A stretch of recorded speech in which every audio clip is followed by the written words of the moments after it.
Hello and welcome back to Scholastically Natalie, where we read books and talk about them, and D&D, and talk about writing, and occasionally other things. I think that was the least coherent intro I have ever done. Sorry for not posting on Friday. I feel like I've just been a mess, but I do have an excuse. I was at a wedding. So, I hope you all have had a nice weekend, last couple of days. I bought a stool, which was very exciting. The stool I originally bought doesn't fit under my counter correctly, so I had to find a new one, and I did on Facebook Marketplace. So I was very excited about that because I am getting a little tired of eating at my desk. So today I figured we could continue on with Candide by Voltaire. I mean, the chapters aren't very long. It's kind of a nice break for all of us from writing or the other stuff I'm reading.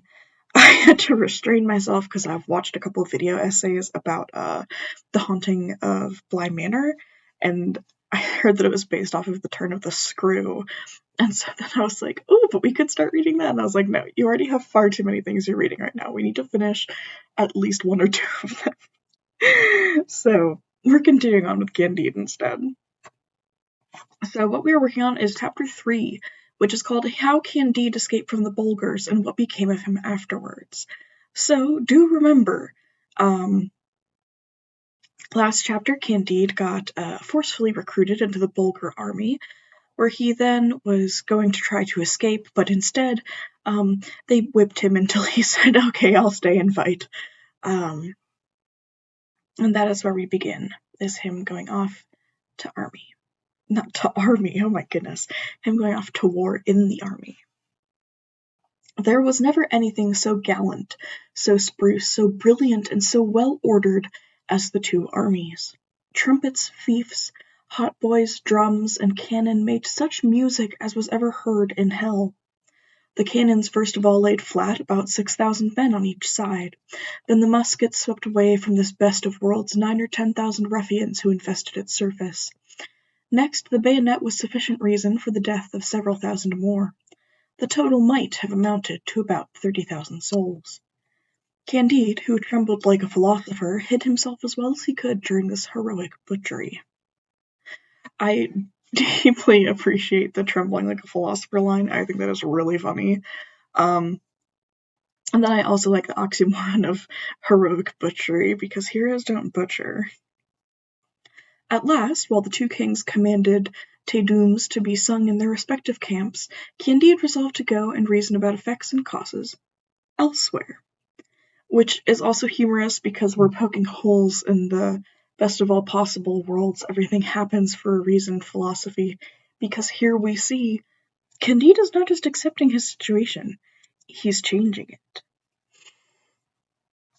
He passed over heaps of dead and dying and first reached a neighboring village. It was in cinders. It was an Abar village that the Bulgars had burnt in accordance with international rights laws.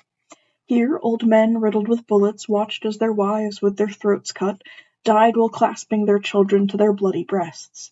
There disemboweled girls were breathing their last after satisfying the natural desires of Bulgar heroes, while others, half incinerated, begged to be finished off.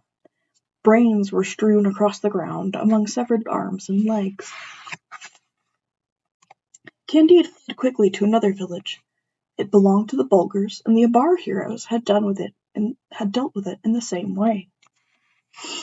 I love this line and the last couple lines because it describes both the soldiers enforcing horrendous, terrible acts upon the innocent civilians of each country who couldn't care less why they were fighting and were probably forcefully conscripted, as Candide was, as heroes.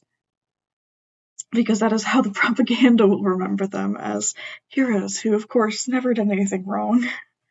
And I enjoy this subtle poking at this, everybody is good mentality. Candide, by continuously walking over twitching limbs or through ruins, arrived at last beyond the theatre of war, with a few provisions in his knapsack, and with Miss Cunegonde still in his heart. His provisions failed him when he was in Holland, but having heard that everybody was rich in that country and that they were Christians, he did not doubt that he would be treated just as well as he had been in the Baron's castle, before he was evicted on account of Miss Cunegonde's beautiful eyes. He asked alms of several solemn-looking people, who all replied that if he continued to practice this trade, he would be locked up in a house of correction where he would be taught how to earn his living. Then he addressed a man who had been lecturing a large assembly for a whole hour on the subject of charity. But the orator, looking at him askance, said, "What are you doing here? Are you here for the good cause?" "There is no effect without a cause," Candide replied modestly, "for everything is necessarily connected and arranged for the best. It was necessary for me to be banished from the presence of Miss Cunegonde, and then to run the gauntlet, and now it is necessary that I should beg my bread until I can earn it. None of this could be otherwise." "My friend," the orator said to him, "do you believe that the Pope is the Antichrist?" "I have not heard it said that he is," answered Candide, "but whether he is or not, I need some bread." "You do not deserve to eat," said the other. "Be off with you, rogue! Be off with you, wretch! Never approach me again." The orator's wife, putting her head out of the window, and espying a man who doubted whether the Pope was the Antichrist, emptied over his head a full "Heavens above! To what excess does religious zeal carry ladies?" I love this segment as well because you arrive in a country of Christians who claim to be loving towards all, and then here you see refusing to assist people only to put them in prison, and refusing to assist those who do not think like you, which is always a very dangerous path to fall into. A man who had never been christened, a good Anabaptist called James, witnessed this cruel and ignominious treatment of one of his brothers, a two-legged creature with no feathers and a soul. He took him home, cleaned him up, gave him bread and beer, presented him with 2 florins, and even wanted to apprentice him in the manufacture of those Persian fabrics that are made in Holland. Candide, almost falling at his feet, exclaimed, "Master Pangloss, was right to tell me that all is for the best in this world, for I am infinitely more touched by your extreme generosity than by the harshness of that gentleman in the black coat and his lady wife." And here you see I'm amused by the reference to I don't think I'm gonna say the right guy. Is it Aristocles? No, that doesn't sound right. The grumpy dude who lived in a pipe where they were debating what makes a person essentially, and somebody said 2 legs with no feathers. And he was like, "Oh, pluck a chicken naked and it'll be a man."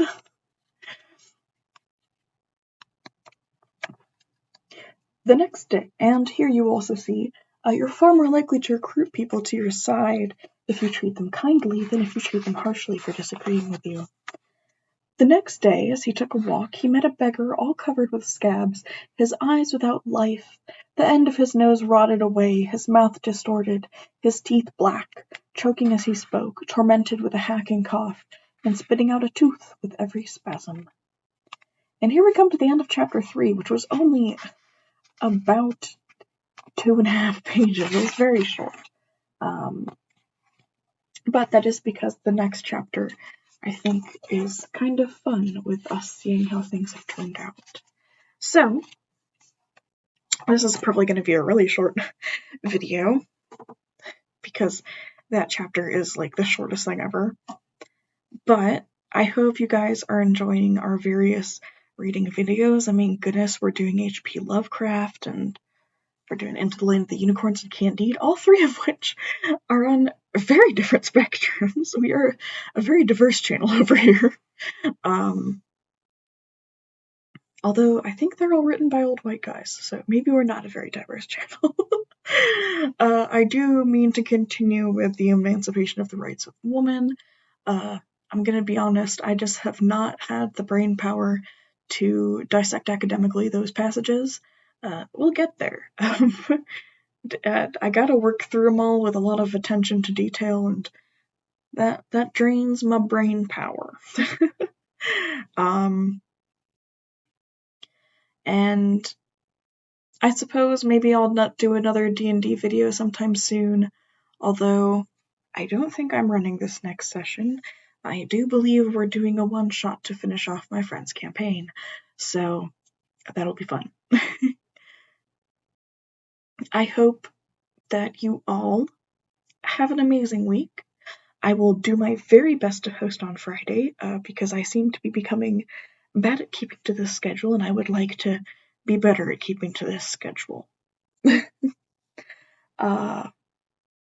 Anyways, have a great week.